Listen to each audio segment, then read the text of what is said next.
Get out there and use Camtasia 23. There are so many cool things inside of it. You're going to love doing it. If you are a passionate video creator and you're looking for ways to make your video content more engaging without a ton of extra work, Camtasia 23 is going to have a ton of great features for you. So get out there and start using it.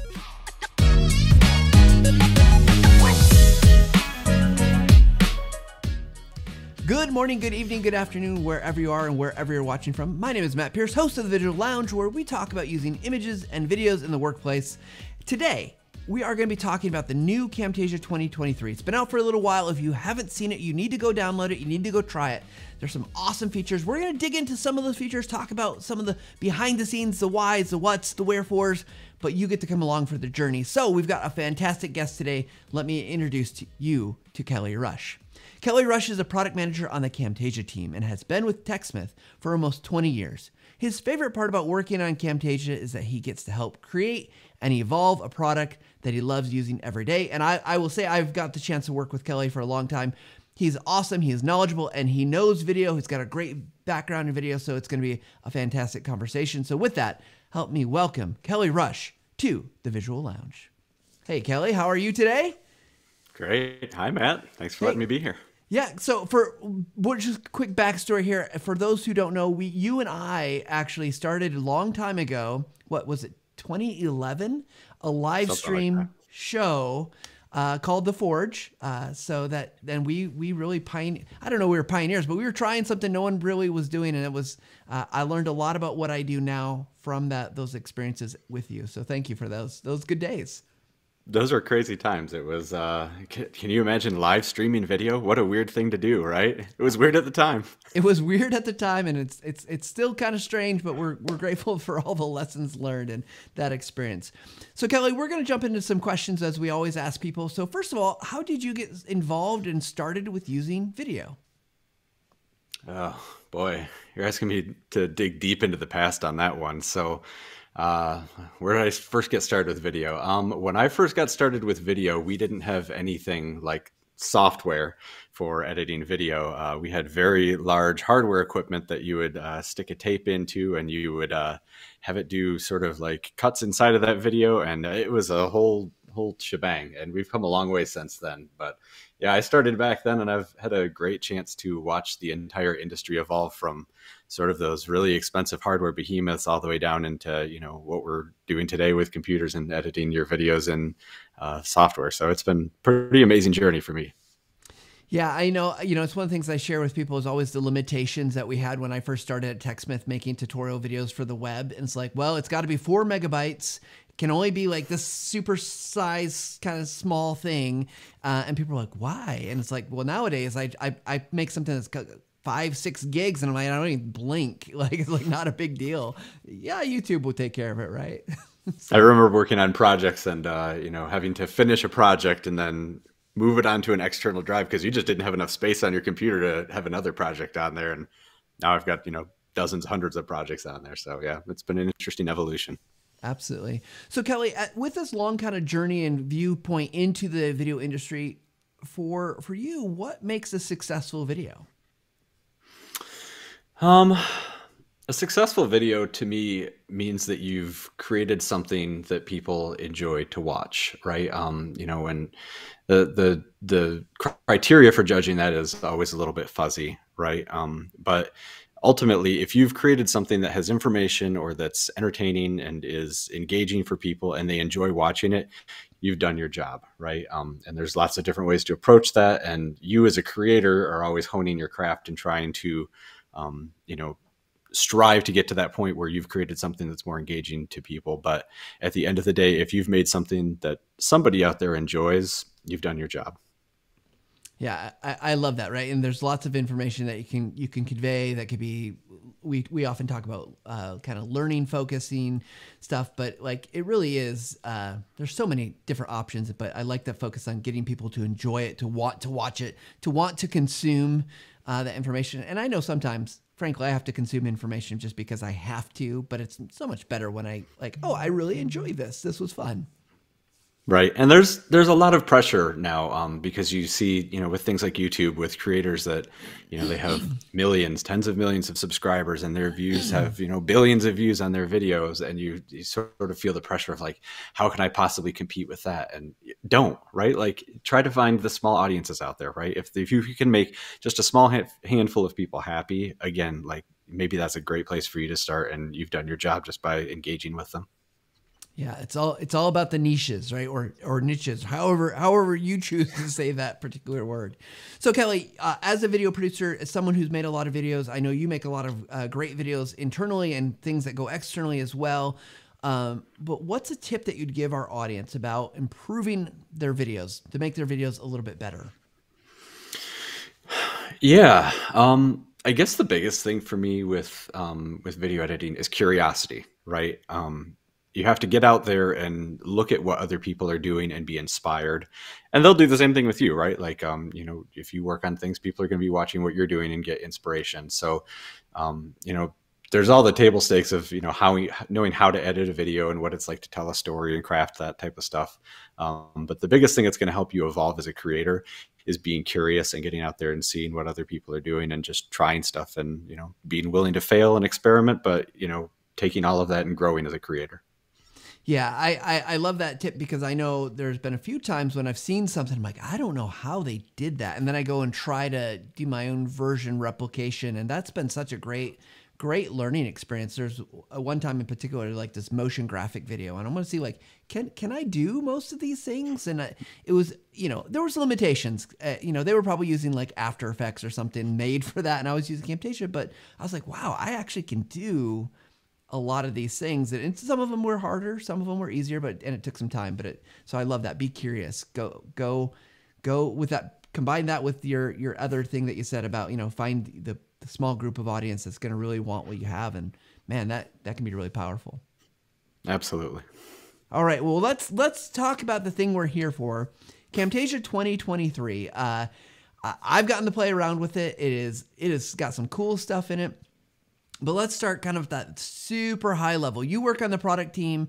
You're kind of getting to see a lot of things, and I know you have your niche inside that product team. But kind of what's the, if we're going to 10,000 foot view, if you will, what's Camtasia 2023 really all about? Yeah, I mean, and it sort of depends on who you ask, right? Well, I'll tell you different things about what we're trying to do. But for me, I think with 23 for Camtasia, what we're really trying to do is make video editing fun. Right? There's so many tedious aspects to making videos. And, we've all been there where you're working on a project that's not much fun and it's a slog and it just feels like it's never ending. And then conversely, every so often you get lucky and you're working on a project that you really enjoy and you're just having fun, and time goes by and like maybe you forget to eat lunch and dinner because you're just really enjoying the process. And I think that's something that we're trying to do with 23 is try to bring you a set of tools that can hopefully get rid of some of that tedium of video editing and give you more of those chances to have fun when you're editing. Because when you're having fun making videos, you're going to want to come back and make more. And that's really the name of the game, is we're trying to get people to make as much video content as possible because, like I said at the top of the show, we've come so far from, where it was at with making videos before. It's been completely democratized, and it's a great time for people to get it out there and just start trying to make content. And if they're having fun doing it, they're going to be more inspired to do more of it. Well, then it becomes, I find that as I make more video, it gets easier. And then that fun also translates into more practical, right? Like I can do things faster and easier and better. And I want, it just makes that whole use case like, oh gosh, this is so easy. Why wouldn't I do that? Versus all the myriad of things that I used to do, write a long email or have a long meeting where I'm just sharing information or a presentation. So I do like that aspect. And so let's talk about some of those things. The first thing I want to talk about, the kind of the introductory experience when you come into Camtasia. You open it up and you're welcomed by the home window. I think that's what we call it, home, right? If I'm gonna screw up all the terms, Kelly, you get to correct me. So this is good. Coming into home, so it's not completely new, but you guys have really worked to change that experience. Why is that a critical thing that a software tool would focus on as for that first kind of initial experience? What's the value there for me as a user? Yeah. So The Camtasia Home experience is something that we introduced, a couple of releases ago. And, to be honest, it was pretty bare bones at the beginning, right? It was just a way to sort of get in and launch a project inside of Camtasia. It was meant to ease up that workflow a little bit. Over time, the goal with the home window has really been to create a hub inside of Camtasia that is a place for you as the user to come in and just get as much information as possible, and try to make it a positive experience to get you off and running inside of Camtasia. And so, as we've gone over time and put out more releases of Camtasia, you're seeing just more inside of this home window that's intended to get you back in there and create something that's really valuable for you as a user. Yeah, so for those who are watching the video, they'll get to see it. You're listening to podcasts, we'll try not to talk too much specifics, but I do love that when I came in here, like, first of all, the ability to find those recent projects it was there, but it just feels really refined for some reason. But also, if you scroll down a little bit, there's all this other material. So there's feature assets, free assets, premium assets. Talk to us a little bit, like, why bring those up front and into this point in the experience? What's the kind of thinking there? Right. Yeah. So this is, as we talk about, having fun inside of a video editor when you're using it, the first step is trying to either start up a new project or load up something that you were working on. And so with the recent projects that you have up there at the top, if for those that are watching, that's something that's meant to make it sort of easy to visually scan what you've been working on and get back into it. And, since we've introduced that, I found myself more and more, one thing that you can do is you can save your project and it'll get a thumbnail for those of you watching that shows what you're working on. I find myself sort of narcissistically going through my project and going like, what is that one frame that I'm going to want to sort of like live on? And so I can see it every time I open this home window. Right. And so that's sort of been fun to play around with. And then the assets lane too, that you have up here. That's another thing where we have the asset store for Camtasia, and it's something that we've had for a number of years now, where you can go and get assets and bring them into Camtasia. But the experience has always been somewhat disconnected because you have to leave the product to go in and go find your assets and bring them back. And so what we're trying to do here is start to open that up a little bit, the connection between our big chunk of assets that we have out there in Camtasia, so that it's much easier for you to find those and bring them in and get started on a project with them. Well, I think as a video creator, what I've noticed is that one of the challenges I have is just like not even recording. The recordings are hard. Don't please, no one take me that the wrong way, but like getting the stuff that I need to supplement, to make the video enjoyable, more dynamic, more interesting, more rich, is what takes a lot of time. Like, if I'm going to have a music track, and anyone who's listened to podcasts has heard me talk about music, but sometimes, yes, I do use music. It becomes like it's a burden, right? Like, it is tough to go and find. And so I love that this kind of brings that all just right to the forefront of like, hey, there's other stuff you might need. And, it's even the second tab is their free assets, right? Things that you can just use. Seems like a really powerful way to introduce it to people. Yeah, one of the biggest challenges that we find when we're talking to users is overcoming the feeling that you don't want to make a video, right? Once you've sort of started making, when you first started making videos, they can be an overwhelming experience, right? And you'll come up with any myriad number of excuses in your head as to why you shouldn't make a video. And what we're trying to do always in Camtasia is help you get rid of those excuses. And so assets are a great way for you to just sort of go through and get inspired and say like, oh, I'd really like to try this in a video, right? And so trying to remove those barriers and make it super easy for you to just get in and start playing around is something we're trying to focus on. Yeah. So Kelly, there's lots of work that goes into Home Team. And first of all, we want to thank our developers. They're awesome. It's amazing what they can build and do and think about. I'm curious, though, beyond the home window, which is just really the introductory experience, what are some of the highlights of this release that you would want to point out to us?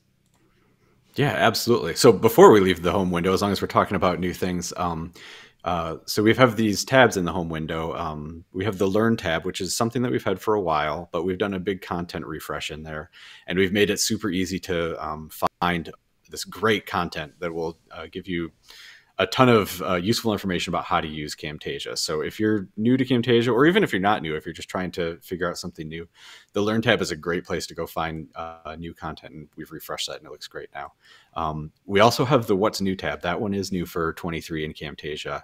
And in the past, we haven't always done the best job of bubbling to the surface some of the new things that we're bringing in Camtasia. We're trying to constantly bring out new value and new features for people to work with, but we haven't exposed that well. So the What's New tab inside of the home window is really us trying to bring that to all of our users and say, look, here's all the new stuff that we have, and celebrate it and get excited about it and, look through it and say, oh, I'd really like to try that in a new project. So definitely check out the What's New tab if you haven't yet.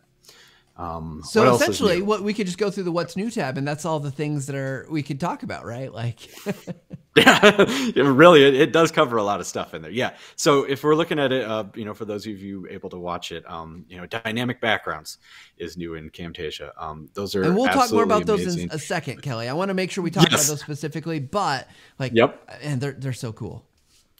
Yep. Dynamic backgrounds are amazing. We've done a ton of stuff with cursors. So we added the ability to have cursor shadows and change the color of your cursor, which if you've been watching along over the last year, we've done a lot with being able to scale up cursors and change the pathing on cursors. This is just continuing that story and trying to give you more control without having to make it a lot more work when you're trying to do things with your cursors.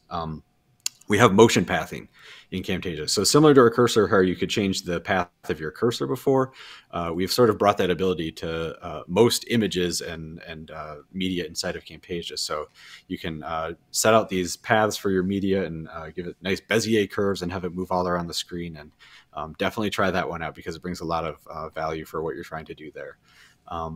We have background removal effect. That one's in beta. We're still playing with that. If you've ever done the green screen chroma removal feature before, this is sort of like an easy mode of that. And so give that a shot. We're hoping to develop that one a little bit more. Keep scrolling down the list. Let's see what else we have in here, Matt. And we don't need to go through all of them now that I know that this is here, but yeah, there's a ton in there. And probably the other big things are, our library. We've expanded a ton. We've really leaned into what's called this Lottie format inside of our library now, where you can really easily change the colors of all of the assets that we have inside of there. And we have sort of these dynamic fills and backgrounds that are all accessible inside of the library. So, if you haven't checked the library out in a while, go look at that because there's a bunch of stuff in there. So real quick, Kelly, we need to do our listeners a favor because my guess is there's a good chunk of them who don't. You said the word Lottie, and it has like zero meaning for them. So I'm curious, how would you define a Lottie? Because I know what they are, and I think they're amazing, but I don't think that's a common. It's not like a GIF or PNG or PNG, however you say it, like the kind of vernacular day to day.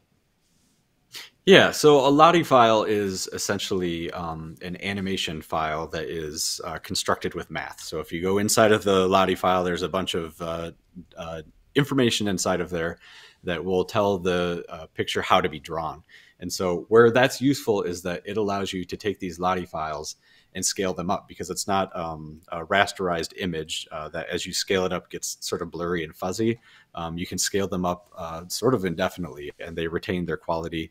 And also because the images are being drawn by math instead of a rasterized image, you can then go in post fact of creating these and do things like change the color on the fly. And it really helps you take the images that you find and customize them and make them sort of your own. Yeah. And so anyone go check those out. Lottie files are cool. It works really well in Camtasia. I've seen some cool stuff just to add some kind of flair and animation and kind of understanding even through those. So, all right, Kelly, let's move on to this. I know you're passionate about dynamic backgrounds. I've seen your videos. I watched them. I watched them again this morning. Tell us okay. What is a dynamic background and what makes this really a unique and special feature of Camtasia? Absolutely. Yeah, I'm super passionate about these, obviously. So if you've done any work with video in the past, you've probably heard of a term motion background. And essentially what that is is it's just a type of background that you use to fill some content that's in front of it. And usually it'll have things like gradients or dust and particles. And it's just supposed to be something that acts as a backdrop for your content that's on the screen. The problem with these motion backgrounds is that they are a static video file. They're just an MP4. And so when you download these from an asset store, they're usually limited in length and what you can do to adjust them. So if you download a motion background that's, say, 15 seconds in length, but you need that to be on the screen for, say, 45 seconds, what you end up having to do is make multiple copies of this motion background on your timeline, and then where the motion backgrounds hit where they repeat, you just have to sort of hope that they repeat it. Otherwise, you get the sort of like jarring switch effect, right, where the video clips. And then as far as making adjustments to the motion background, you really can't because it's a video file. So if you see something that you like and you're like, oh, I really like that, but the purple color isn't doing it for me, I wish it was more of like a green, there's not much you can do because it's a video file. And so what we've done with dynamic backgrounds is try to take some of those limitations and just completely remove them. Yeah, so I'm gonna bring up Camtasia here because I've got it's so one thing that it's in the library. So anyone who's looking for this, go to the library. There's the Camtasia 2023 folder, and then you can see there's a lot in here. So I'm just gonna throw some of these down here. So Kelly, as I'm just playing with these, and if you're watching this, you get to see if the podcast again. Don't worry, we're not going to leave you hanging here.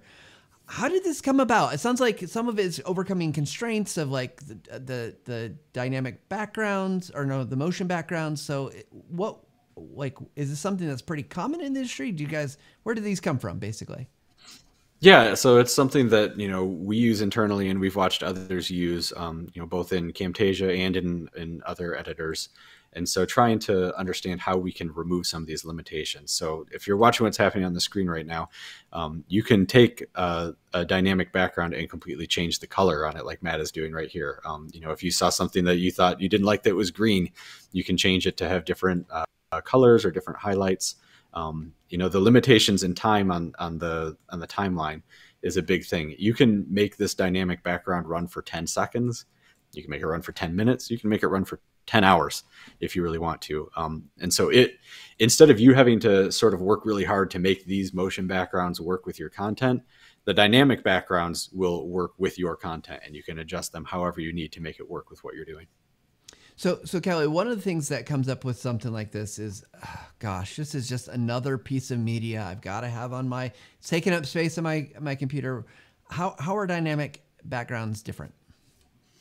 Yeah, so that's another added benefit right here. Similar to Lottie's, dynamic backgrounds are drawn on the screen using math.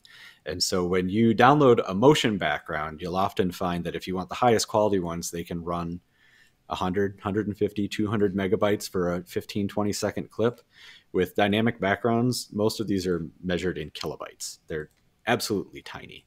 And so, instead of having these gigantic motion backgrounds taking up space on your hard drive for each project, you have these tiny dynamic backgrounds, which are at this point a rounding error in space, and you don't even have to think about it. Okay. Now I'm playing with it, Kelly, and I've got some ideas here, but practically, look, it's a background. What am I going to do with this thing? What would you recommend? So if someone's like, I don't know really a lot about video production. I don't know a lot about these dynamic backgrounds. How would you recommend someone start getting to use it? Where would you want to use it in a project? Yeah, probably the most impactful tip I can give for dynamic backgrounds is to use them as a frame for your content. And so if you have a screen recording that you want to show off to people, sometimes it's tough to watch a screen recording just in and of itself, taking up the full space. So you become disconnected with the content. And like I was talking about before, you win as a content creator if you end up making engaging content and you make something that people want to watch. And so dynamic backgrounds are all about trying to do that. So if you take a screen recording and put it on your timeline and scale it down just a little bit, say to 90%, what you end up with is your content in the screen, and then it's framed by this beautiful dynamic background that's constantly flowing and moving behind it. And just that subtle little difference can keep people engaged, because when you have email notifications going off and your phone buzzing and dogs barking, people outside, it's super easy for your viewers to get distracted and take their eyes off. And so if you have these dynamic backgrounds constantly moving behind your content on the screen, it's just another way to keep their attention pulled in and engaged. Yeah, so I mean that's really cool, right? It gives it something else to provide kind of this, motion, and we know motion is critical because people look for motion, right? Oh, there's something changing, something moving. So I do love that, and I've been playing with just all the different kind of effects, blend modes on top. So layering things, still trying to figure out all the different parts and pieces. I can see where anytime I need something dynamic, whether it's especially like I'm thinking intros, thinking transitions, across okay, we've gone from this topic, I need to, put something on the screen to help that I've transitioned. I think it could be fun, and they're completely just flexible, right?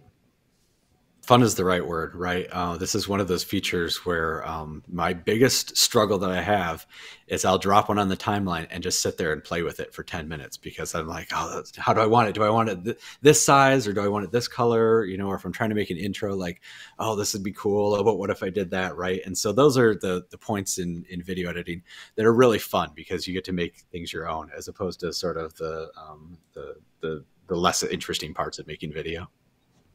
For sure. So, okay. So dynamic backgrounds are pretty amazing. Are there any other features that you're particularly like, this has been a game changer for you in Camtasia? Yeah, so I do find that I'm using the cursor shadow quite a bit for most of my content. So one of the things that we did during our 22 release cycle is we allowed people to scale their cursors up. And so by default, I think we're at 225%. So you'll notice any screen recording that you bring in, the mouse cursor is automatically scaled up a little bit.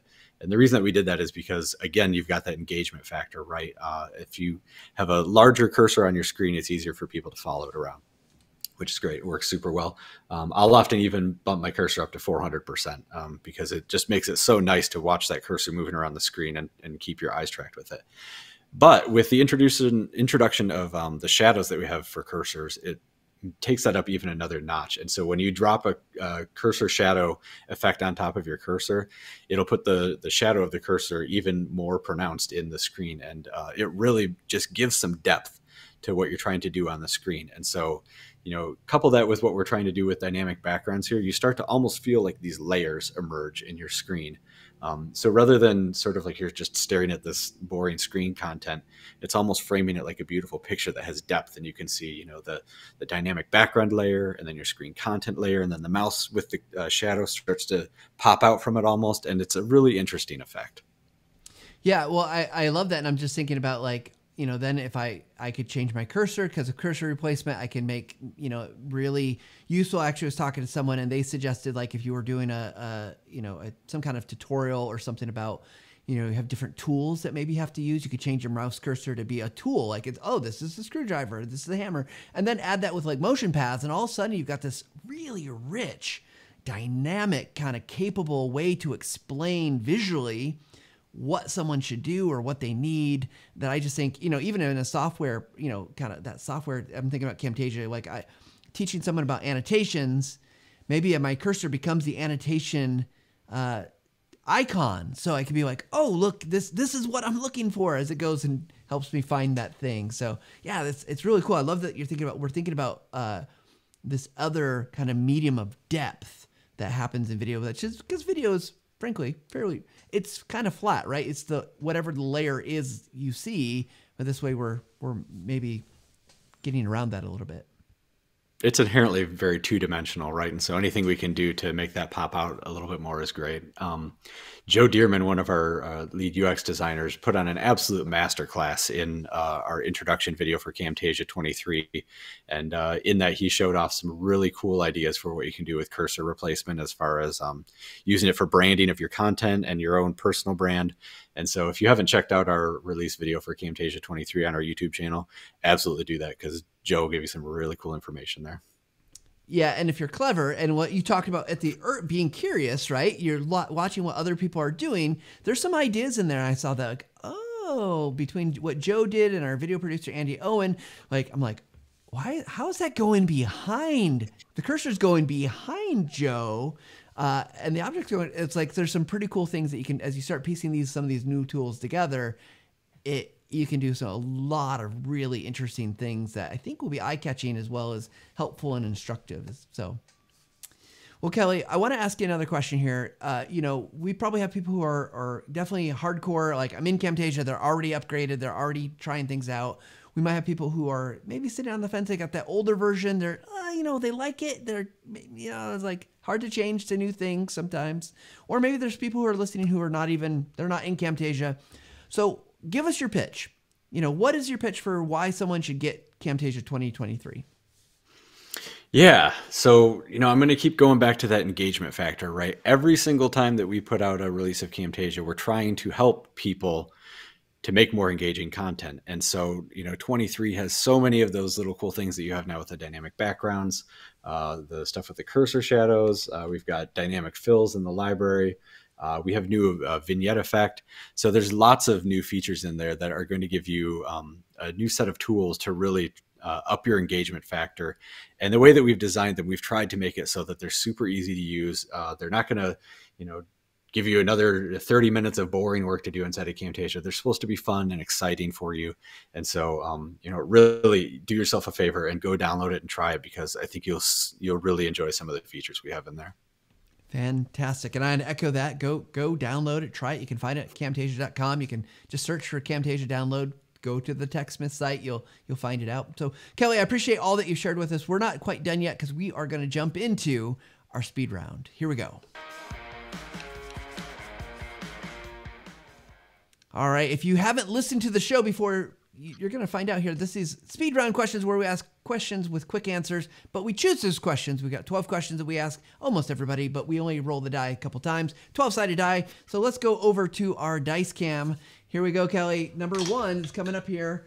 We are going to go, oh, do you know what? I think this is a first time that we've ever asked question number 12. It might be the first. So Kelly, you're lucky here. So number 12, what's your one go-to tool that helps you get the job done on a regular basis? Now you're a product manager, so I'm curious, like, is there a tool, maybe it's software, maybe it's something physical, maybe it's, who knows, pen and paper. What's the tool that you go to help you get your job done?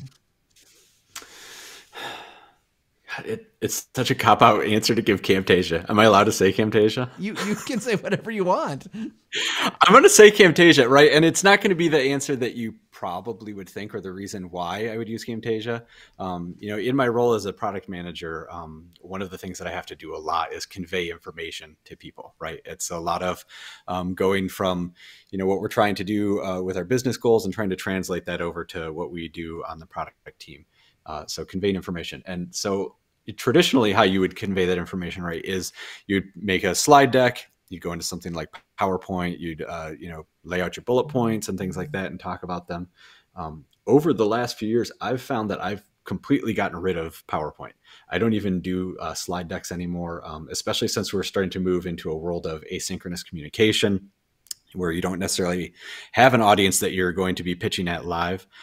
It really gives you the opportunity to say, do we need to do things the traditional way, how we have with bullet points and PowerPoint presentations, or can we do it differently?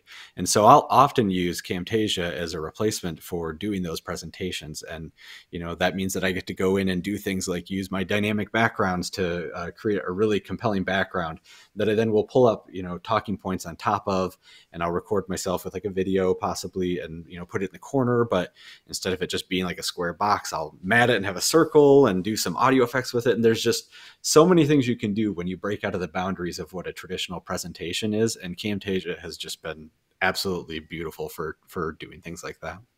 Awesome. I think that is a great answer.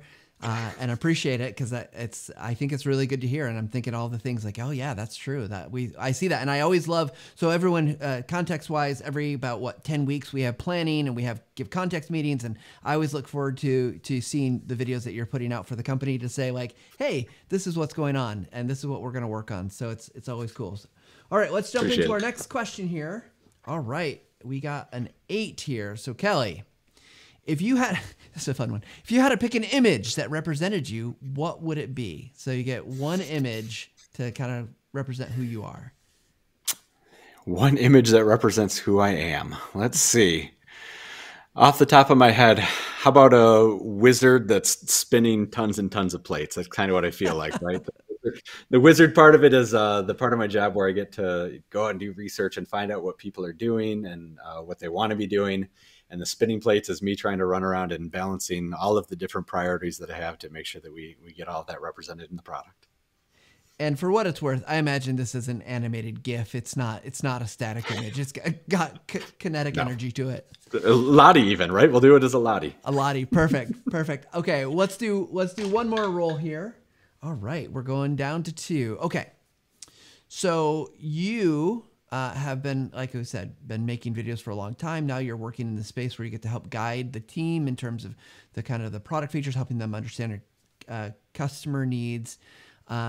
How have you got, like, what would you say has helped you? And I know people don't like this in terms of they don't feel like they've become masters of what they're doing. They're always learning. But how'd you get good at this? How do you feel like you've been able to grow from kind of video production person to product manager that's helping shape and guide what the team does?